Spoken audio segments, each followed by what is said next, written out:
Nova York, século XX. Estamos em uma era em que o dinheiro tinha um peso literal. Aqui, cada moeda carrega um valor real, tangível, lastreado por algo que a humanidade usa desde os primórdios para metrificar e transferir valor. Ouro. Após séculos de escambo e meios de troca fracassados, o mundo finalmente percebeu que precisava de uma métrica universal para facilitar o comércio internacional, uma que tivesse 3 características: durabilidade, divisibilidade e raridade. O ouro tinha todas elas. As maiores economias do mundo se alinharam, estabelecendo uma paridade direta entre sua moeda e uma quantidade específica de ouro. Esse sistema ficou conhecido como o padrão ouro. Funcionava assim. Imagine que você tem uma pequena fortuna em moedas de ouro. Por segurança, você guarda isso em um banco. Em troca, o banco te dá um pedaço de papel. Essa era a moeda corrente. Uma espécie de vale-ouro que podia ser trocado não só por bens e serviços, como também pela quantidade equivalente em ouro. E esse é o ponto-chave que fez dessa a época mais próspera da humanidade: a conversibilidade.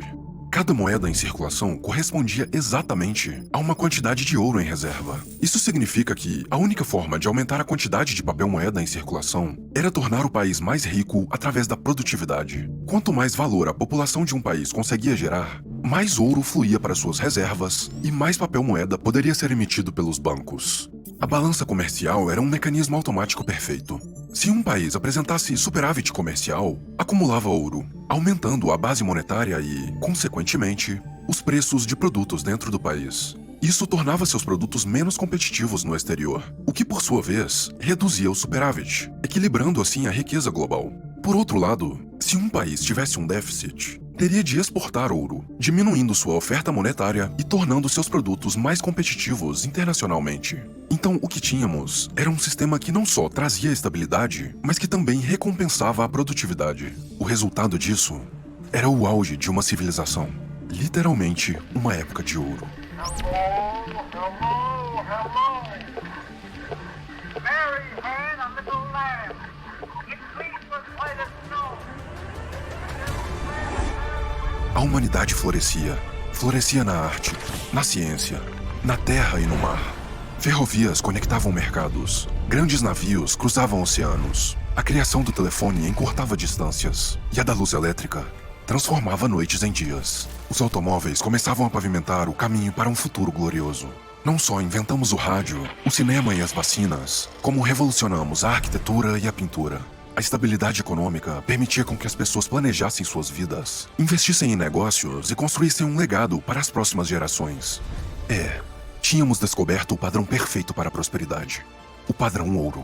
O que ninguém esperava era que, por trás das cortinas, nas sombras, começava um movimento para sabotar esse sistema. Algumas das pessoas mais poderosas do mundo perceberam que quem tivesse o controle sobre o ouro teria controle sobre o mundo.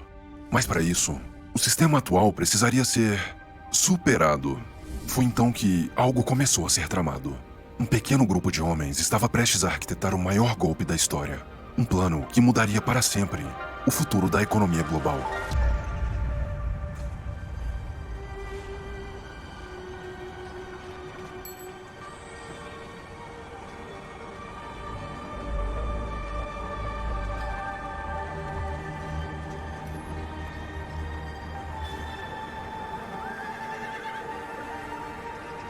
Estamos em 1907. JP Morgan, considerado um pilar financeiro da época, usou sua influência para divulgar rumores de que um importante banco em Nova York estava praticamente falido. Morgan sabia que isso causaria pânico e desconfiança em outros bancos. E foi o que aconteceu. Começou uma corrida bancária nunca antes vista. Para honrar as retiradas, os bancos foram forçados a exigir pagamento de seus empréstimos, levando a uma espiral de falências. A crise estava instaurada, até que um herói benevolente decide salvar o dia resgatando os bancos com seu próprio dinheiro. Quem era ele? O próprio JP Morgan. Mas por quê? Por que um dos responsáveis pelo início da crise se preocuparia em salvar a economia com seu próprio dinheiro? Quando você examina o que aconteceu logo em seguida, as peças começam a se encaixar. Frederick Allen, da revista Life, escreveu mais tarde que Morgan parecia sentir que a máquina financeira americana deveria ser administrada por algumas das melhores pessoas. pessoas como ele e seus amigos. A verdade é que Morgan enxergava esse resgate aos bancos como uma oportunidade de tornar isso uma realidade. Aquela crise abalou a confiança das pessoas no sistema financeiro. Isso levou a uma investigação do sistema europeu liderada por um homem chamado Nelson Aldrich, que tinha laços íntimos com cartéis bancários e a família Rockefeller. Após a expedição, Aldrich embarca em um trem com outros 6 indivíduos. Essa viagem era tão secreta que ele instruiu todos a irem vestidos como caçadores de patos, além de terem de usar codinomes. O destino era uma ilha privada na costa da Geórgia, cujos donos eram, adivinha, JP Morgan e os Rockefeller. Em segredo, isolados do mundo, o que estava sendo arquitetado era a criação de um novo sistema, a Reserva Federal Americana, mais conhecido como Fed. Essa era a jogada. Antes da criação do Fed, a impressão de moeda era dividida entre diferentes bancos. Mas agora, todo o sistema era centralizado em uma única entidade, controlada pelos mesmos homens que participaram da reunião secreta na Ilha Jekyll. Essa centralização de poder sobre a emissão de moeda gerou uma série de consequências. A expansão monetária financiou guerras, alimentou bolhas econômicas e culminou na Grande Depressão de 1929. Mas isso não era nem o começo. Algo muito pior estava por vir. United States Treasury Secretary Morgenthau heads the American delegation. On the opening day, in his role of acting conference president, he addresses the meeting. To be discussed are plans for the stabilization of world currency.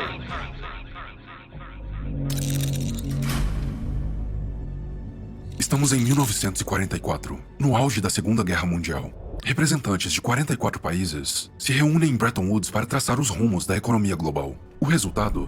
O Acordo de Bretton Woods. Um sistema que estabelecia que todas as moedas agora seriam lastreadas ao dólar americano, que por sua vez seria lastreado em ouro. Money is a medium of exchange, and the way it has evolved is that it's always something of intrinsic value until the modern age, when the politicians say, well, we don't need anything of intrinsic value anymore. Governments have a right to declare something of no value to be money, and you must accept it. That's really the problem, and it's still the problem today. Veja bem, o ouro continuava sendo o ativo de real valor, escasso, divisível e durável.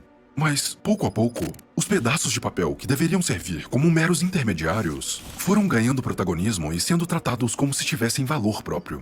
O Acordo de Bretton Woods consolidou o dólar como uma reserva de valor global. O objetivo dos países passou a ser acumular dólar, enquanto os Estados Unidos acumulavam uma reserva inimaginável de ouro. É aí que está o grande problema. Porque o mundo aceitava dólares como se fosse ouro. Ah, virou um novo ouro. E os Estados Unidos poderiam imprimir dólares.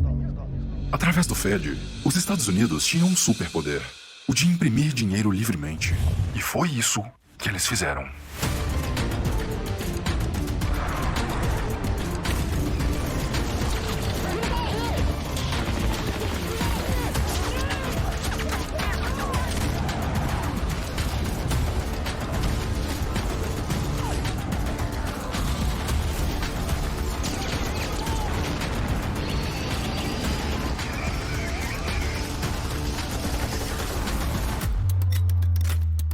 Com o financiamento de diversas guerras, programas sociais e expansões militares, ficou claro que os Estados Unidos estavam imprimindo muito mais dinheiro do que o que tinham em reservas de ouro. Pouco a pouco, o mundo começou a perceber que algo não estava certo. Foi então que começou uma espécie de corrida bancária governamental. Os países começaram a exigir a conversão de seus dólares em ouro. O sistema estava ficando insustentável. E o governo americano sabia que se não tomasse medidas drásticas, iria colapsar. Então, chegou o momento, 15 de agosto de 1971, o dia em que o mundo seria condenado a uma era de dívida, controle e miséria. I have directed the Secretary of the Treasury to take the action necessary to defend the dollar against the speculators.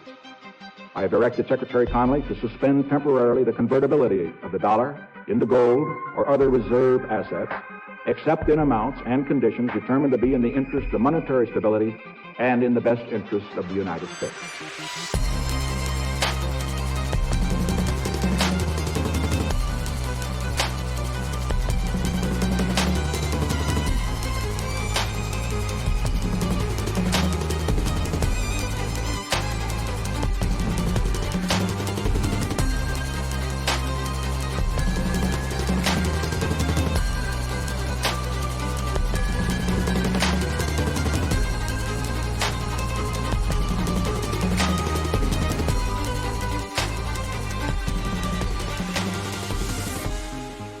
fim definitivo do padrão ouro, e com ele, caía também a estabilidade que sustentava a economia global. A partir daquele ponto, os bancos centrais do mundo inteiro ganhavam um novo superpoder: o de imprimir dinheiro do nada, sem qualquer lastro. O valor do papel moeda agora não representava nada além de uma promessa, algo frágil, subjetivo e facilmente manipulável.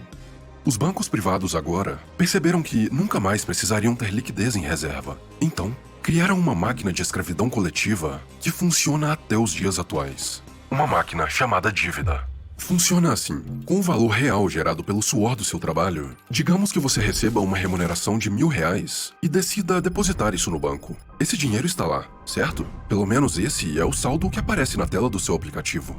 Mas a verdade é que o banco só manteve uma fração de R$100 em reserva. Os outros 900 foram emprestados para Carlos, com juros. Agora, na prática, você ainda tem R$1.000 na sua conta, mas Carlos também tem 900 para gastar. Os números na tela se multiplicaram, mas nenhum valor foi criado. Simplesmente existem R$900 a mais em circulação agora. Mas calma, ainda piora. Imagine que Carlos gastou esses R$900 comprando roupas no shopping. O dono da loja vai depositar esse dinheiro em outro banco. E adivinha, esse banco também vai emprestar a maior parte desse dinheiro para outra pessoa. E o ciclo se repete, de novo, e de novo, e de novo. O dinheiro continua se multiplicando nos extratos bancários, mas o único lastro desse saldo mágico criado é a promessa de que as dívidas serão pagas. Cada centavo novo criado vem com uma dívida atrelada, e cada vez que isso acontece, nosso poder de compra é diluído, corroído, destruído. Ok, vamos ver o que isso significa na prática.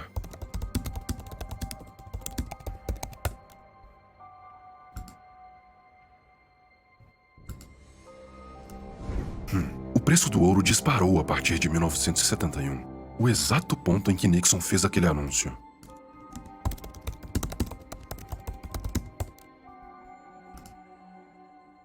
O preço do petróleo também.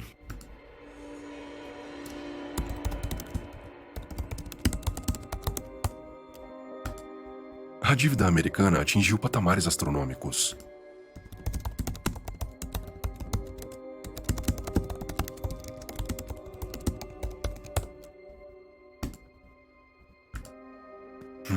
Esse gráfico mostra o exato ponto em que a remuneração das pessoas parou de acompanhar a produtividade. Que coincidência! 1971. Isso explica muita coisa. Veja bem, na década de 70, um fazendeiro era capaz de alimentar 4 pessoas. Mas nos dias atuais, o fazendeiro médio alimenta cerca de 155 pessoas. Um aumento de 38 vezes em produtividade. Mas então, por que o preço dos alimentos nunca parou de subir?